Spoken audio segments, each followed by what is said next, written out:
Welcome back to NBA Cinema. So we got to look at this Chauncey Billups, Damon Jones, Terry Rozier, FBI NBA investigation case involving those crime families, and just look at some of the things that has transpired over the last few days. Now, Chauncey Billups has had at least $400,000 in Ether removed from his crypto wallet. The FBI seized over 400,000 in Ether.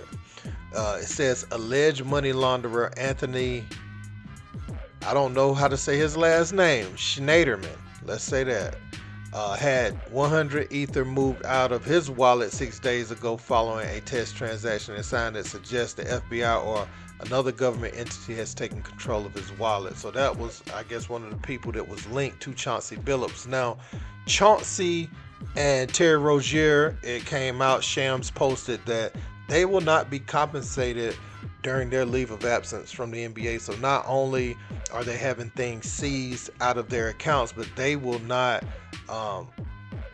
get the money on their current contract. Because I know it was conflicting that they would still receive their money or would they not receive their money. But USA Today, they provided a timeline dating back to 2019.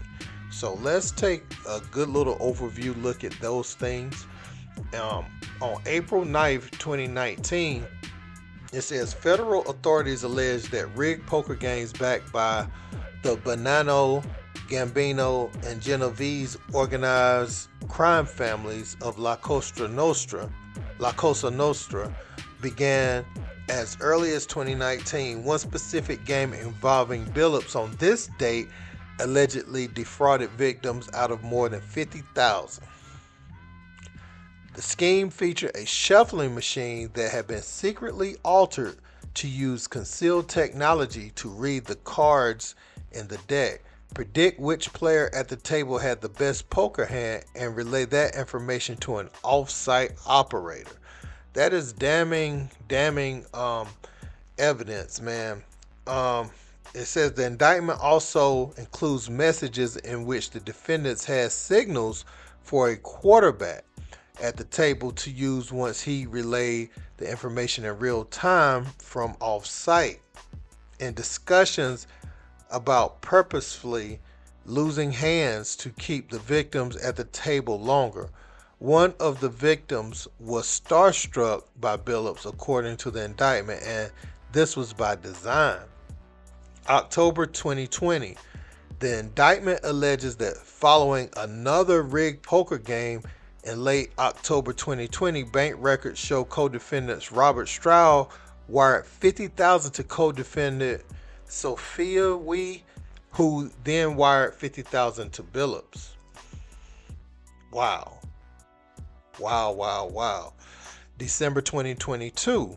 Investigators allege this is when the gambling scheme involving non-public game status information began, with the co-defendants accused of using access to private information known by NBA players or NBA coaches that was likely to affect the outcome of upcoming NBA games or individuals' performances, according to the federal indictment. They provided other co-conspirators with this non-public information in exchange for either a flat fee or a share in expected wagering profits for the purpose of betting. And that's the thing, before we continue, that's the thing that Damon Jones is getting caught up with. When he said that Bron wasn't playing, and I remember that televised game between the Milwaukee Bucks and the Los Angeles Lakers. And by him getting that information, he says in the text allegedly that they show bet enough so D Jones can eat too. That's exactly what they're referring to, that type of stuff, because that game happened in 2023, but they're saying that's when that started in December 2022.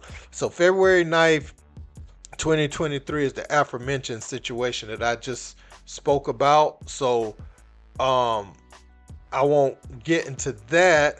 Now we're gonna get into Terry Rozier a little bit. It says March 23rd, 2023. You see it starting to heat up 2022, 2023, to what we're seeing out there on the floor. The indictment alleges Rozier, then playing for the Charlotte Hornets, informed co-defendant Denero Laster that Rozier was going to prematurely remove himself from a game against the New Orleans Pelicans in the first quarter. Laster then allegedly sold this information to multiple co-conspirators, including co-defendant Marvis Fairley. Fairley and an unnamed co-conspirator agreed to pay Laster $100,000 from their expected gambling winnings. Fairley also sold the information to co-defendant Shane Hennon, who dispersed it to a network of associates in order to place wagers on prop bets for Rozier's under in the game. Prior to the start of the March 23rd game, authorities allege Hennon, other unnamed and named co-conspirators in the investigation placed more than $260,000 in bets on Rozier's under. We all seen the footage. New York Times put it out when Rozier removed himself from that game. Now, March 24th, 2023, prior to a game between the Portland Trail Blazers and Chicago Bulls, according to the indictment, an unnamed co-conspirator who fits the description of Billups allegedly told co-defendant Eric Ernest the Trail Blazers were tanking and several of their best players would not be playing. Ernest then provided the non-public information to Fairley, who promised to pay at least $5,000 in bets against the Trail Blazers were successful. Fairley and Hennon then placed more than $100,000 in wagers that Portland would lose the game. The Blazers wound up not playing their top 4 leading scorers for the season, and the lines changed once the official injury report was released approximately 30 minutes before tip-off. The Bulls then beat the Trail Blazers 124-96. So this is where it gets nasty for Terry Rozier. On March 28th, 2023, we know was it 5 days earlier, he had agreed to remove himself from that game. So this is where he actually collects the money. It says the indictment alleges Fairley traveled to Philadelphia to collect his cut of the winnings from the March 23rd game involving Rozier. Laster is also alleged to have traveled to Philadelphia on the same day to collect his portion of the winnings from Fairley. Rozier arranged and paid for Laster's travel, according to the investigation. Fairley gave Laster tens of thousands of dollars in cash as a payment for the information Laster provided to Fairley regarding Rozier's plan to remove himself from the game early. So Rozier, this dude is cooked. It's too much smoke around his name. Again, on March 30th, Laster drove from Philadelphia to Rozier's home in Charlotte, North Carolina, according to the indictment, and during the early morning hours of April 1st, he and Rozier counted the money that Laster had received from Fairley from the March 23rd game. Yeah, man. So, now they got this too. It says hours before a game between the Orlando Magic and Cleveland Cavaliers. According to the indictment, one of the Magic's regularly starting players told an unnamed co-conspirator that Orlando would be sitting this entire starting lineup. This non-public information was provided to Fairley, who allegedly placed an $11,000 bet on that the Cavs would cover the spread. The Magic, according to the investigation, were favored by 9.5 points. At the time, the Magic did not play their starters, and Cleveland won the game by 24 points. September 2023. On September 7th, 5 co-defendants successfully robbed an altered shuffling machine, according to the indictment. Jones then asked for defendant Robert Stroud, who was named as part of the robbery as well, for a $10,000 advance in connection with a rigged poker game in East Hampton, New York. Stroud sent $2,500 to Jones via Zelle. This is Damon Jones, I'm guessing. 3 days later, messages featured in the indictment show co-defendant Tony Goodson coaching Jones on how to cheat while comparing 2 players in the rigged poker game to NBA star Stephen Curry and LeBron James. So, again, Damon Jones does this again. January 15, 2024, before a game between the Los Angeles Lakers and the Oklahoma City Thunder, Jones allegedly gave non-public information to Ernest related to an unnamed player who fit the description of Anthony Davis in the indictment. Jones claimed to have learned from a trainer for James and Davis that Davis was injured and only going to play a limited number of minutes. Ernest shared the information with Fairley, who then shared it with Hennon and another co-conspirator. Fairley allegedly bet about 100,000 against the Lakers. Jones was paid approximately 2,500 for the information, according to the indictment. Doing this for $2,500. Wow. So this went bad though. I think this one went bad because it says Davis was listed as probable. Ultimately, played in the Lakers 112 to 105. Lakers win, finishing with 27 and 15. So he had a monster AD game. Played more than 38 minutes. After the game, according to the investigation, Fairley requested that Jones repay the 2,500, but Jones investigators noted reiterated via text message that he had provided credible information. So this where like these things get nasty when you can't deliver on your promises. You can be privy to whatever you want to be privy to, but when it comes time to pay, these people gonna be upset if you don't like if they put forth that money and they don't get that back or it don't clear, then you're gonna have people talking. You're gonna have them upset. They're gonna tell the wrong person gonna go back and tell the wrong person. Next thing you know, we here where we at today.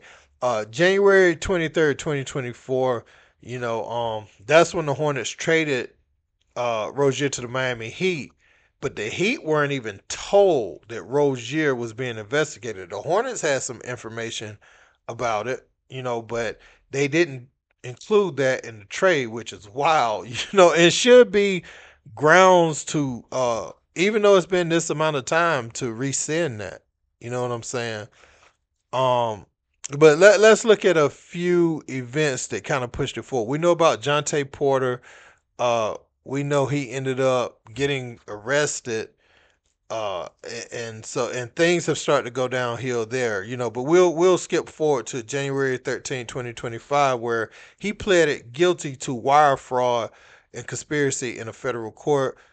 And his sentencing is coming in December, and he could face up to 20 years. So, um, you had that, and then in January they come back and they say Rozier's still under investigation, like it ain't over, and we thought it was over, but it ain't. Then obviously October 23rd, Rozier, Billups, and Jones picked up from their homes, uh, and then you had Adam Silver uh come out and say his piece, and they want Adam Silver to be investigated because they feel like too much is happening on his watch as commissioner. So when I look at all this information, man, Billups having things seized, Terry Rozier leaving a sloppy trail along with Damon Jones, and I look at Damon Jones too. Some of the things he was getting involved with, giving out information, and people placing bets based off what he said, and it not going right sometimes. uh, you just setting yourself up to be in a world of trouble. People don't like to lose. And if he's telling you who's going to be out, what you should bet, and they feel strong about that based off your information, and you trying to get a cut too, it'd be one thing if Damon Jones had just said that these players was going to be out, because he might have just said, okay, I was just saying they was going to be out. But the fact that he wants people to bet enough where D Jones can eat too is going to be the thing that really, really cooks him, because he's gotten kickbacks out of these deals, these little side deals he's cut with people. Um, Chauncey Billups, is in danger of becoming a disgraced coach, disgraced out the NBA. And I'm wondering, was it worth it? Well, they say his salary is $8, $9 million. Like, what would make you do this? What would make, I mean, just the addiction, the adrenaline rush of it, the competition of it, it makes literally no sense, if you are guilty of these things. But the feds come in, it's kind of hard to believe that you're completely innocent of this, especially they already seizing your assets, some of your assets. Man, we're gonna keep an eye on everything that happens within this case, though. Let me know what you guys think in the comments. Don't forget to like, share, and subscribe. Till next time, peace. You don't get this every day. Have you ever thought about? That though? What happens when you leave this earth? I have. Yeah. That's a rhetorical question. Of course you have. Yeah. And it goes like your rhetoric is real, but your actions as a Catholic priest belong in catacombs under stone disease. Taught young.